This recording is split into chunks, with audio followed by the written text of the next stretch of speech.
Hey, it's Adam from Splendid Sports. This is a video response to Cracker Jack Cards, a YouTube channel that I just discovered. I saw Double D Vintage Baseball Cards. Dylan did a video response video to this contest that Cracker Jack Cards is running and discovered Cracker Jack Cards channel. I'm not sure of his name, but he's a young guy who collects vintage cards, which is awesome. And he is doing he's well over 100 subscribers now, but he was doing a 100 subscriber contest where basically what the rules are is he wants you to show 10 cards, 10 vintage cards, but here's the rules. 9 position players. Now they can be any position, so it doesn't have to be like a player from each position. It could be any 9 position players. As you'll see with mine, I have a lot of outfielders. But you need 9 position players and 1 pitcher, but they must be Hall of Famers. And the cards must be playing years cards. So there's some rules there, which I think I got all of them, but basically what he's doing is giving away a couple cards, a Jim Hunter and a Yaz card, I think from 69 maybe, or I forget exactly what year, 64, but they're really cool cards. It's a great giveaway, and it's a great channel. I haven't had a chance to watch all his videos yet, but I've watched a few, and just a great channel. Again, young guy who collects vintage, which is awesome to see. So here we go. My first card, we got a 1972 Roberto Clemente. Now, I guess I'll do this in how I would bat them in the order. So he'd be, let's say he's my leadoff hitter. Okay. Batting second, the Say Hey Kid, 1950 tops, 59 tops, Willie Mays, Baseball Thrills, The Catch, makes series history. One of my favorite Mays cards. I love all the Baseball Thrills cards, but this one particularly, I just think it's awesome. So Willie is batting second. Again, I don't know where they'd all play, but I'll find a place for him in the field. More importantly, this will be a sick lineup. Next card, Ted Williams, my number 3 hitter, the greatest hitter to ever live, 1955 Topps card. It's a nice one there. And then my cleanup hitter, of course, I had to get the Mick in here. 1955 Bowman, one of my favorite, probably my favorite Mickey Mantle card that I have.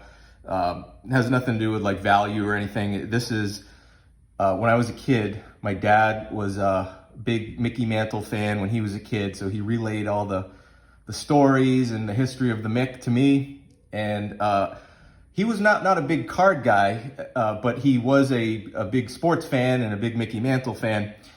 He did have some Mickey Mantle cards, like a lot of guys his age. He's 76 now. So when he was growing up in the in the 50s, obviously everyone was collecting Mickey Mantle cards and other cards like that, but he had Mickey Mantle cards, and same story you heard many times. I think his mom gave them away, or or threw them out, something like that. But he always would tell me. I said, well, what Mickey Mantle cards did you have? And he said, well, I remember I had the one. Again, he was never a big card guy. He just loved the idea of cards, but he didn't know he didn't know this was the Bowman card or anything. But he would say, I know I had the one where he was on the TV screen, so that's obviously this one, the 55 Bowman. So when I, about, 7, 8 years ago, when I was able to start buying vintage cards, this was the first one that I went and bought. This was the card that my dad had always talked about. So this was the 55 Bowman Mickey Mantle. He's batting 4th.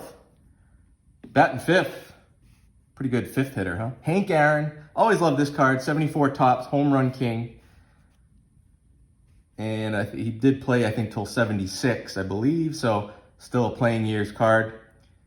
But I always loved this one. Okay, now batting 6th. Stan the Man. 1962 Topps. Cool looking card. Okay, batting 7th. Yaz. Big Red Sox fan growing up. And Yaz was obviously a fan favorite for my parents and their friends. Yaz was the man in the late 60s, 70s. So we got a nice 67 Topps Yaz card here. Okay, 1, 2, 3, 4, 5, 6. Wait a minute. 1, 2, 3, 4, 5, 6, 7. So batting eighth. This card's special to me. We're gonna go with Yogi Berra. We're gonna bat him eighth. And this card, this was my uncle's card. I've talked about him a few times, and I'm gonna do a special video just on his cards. But this was a card of my uncle who passed away in the early 60s. Never met him. But I did receive a box of his old cards, and this 51 Bowman Yogi Berra was in the box, and I just love, obviously, having it for sentimental reasons, but it's a great illustration of why there's not a lot of highly conditioned vintage cards from the 50s and 60s and so on, because most kids, this is how they took care of their cards, and they're in this type of condition. But I love it. So Yogi, and I wanted to put that card in there too. And then batting ninth, one of the most underrated players ever, Al Kaline. Now this card and the next one are very special cards because these two that I'm going to show, this one here, let me show them together. Slide that over there a little bit. All right, so Al Kaline's going to bat ninth, be my last position player. And then my pitcher is going to be Don Drysdale. So we have a 60 Topps in both. Now these two cards are so special to me because these are the first two vintage cards I ever acquired. And I acquired them when I was, I think, probably like 8 or 9 in the late 80s. Yeah, probably around then. So what I did was, we were at school, and no, it wasn't a lot of kids that I went to school with that knew much about the guys from the 60s, players like these guys here, Al Kaline, Don Drysdale. But one of the kids brought in a box of cards, and it must have been his dad's cards, I think. And there was a lot of vintage cards in it. Now these two really were the first two vintage cards that I ever held, ever saw. I was amazed. And we grew up in Massachusetts, so I was able to trade for these two cards for a bunch of Roger Clemens and Wade Boggs cards. So I'm pretty happy I was able to do that. And so I've had these cards ever since, and got them graded a few years back probably. This was like the first grading submission I ever did. Knew nothing about grading, had no idea what they would grade. I just knew I wanted these cards for sentimental reasons in slabs, and so the Al Kaline came out a 3. And then this one here, this is a Pop 1, folks. This is the only, as far as I think the last time I checked, this is the only 1960 Topps Don Drysdale in a PSA 1 on the population report. Pop 1. And, it looks pretty good, but it's got that, I think it's got a crease there, so it got the 1. But with these type of cards, I didn't even care what the grade was. I just wanted it slabbed up. It was just funny that it's the only one that's ever been graded by PSA. So talk about rare and scarce. So that's my team. Again, if you don't follow Cracker Jack Cards, go ahead and give the channel a follow. It's a great channel.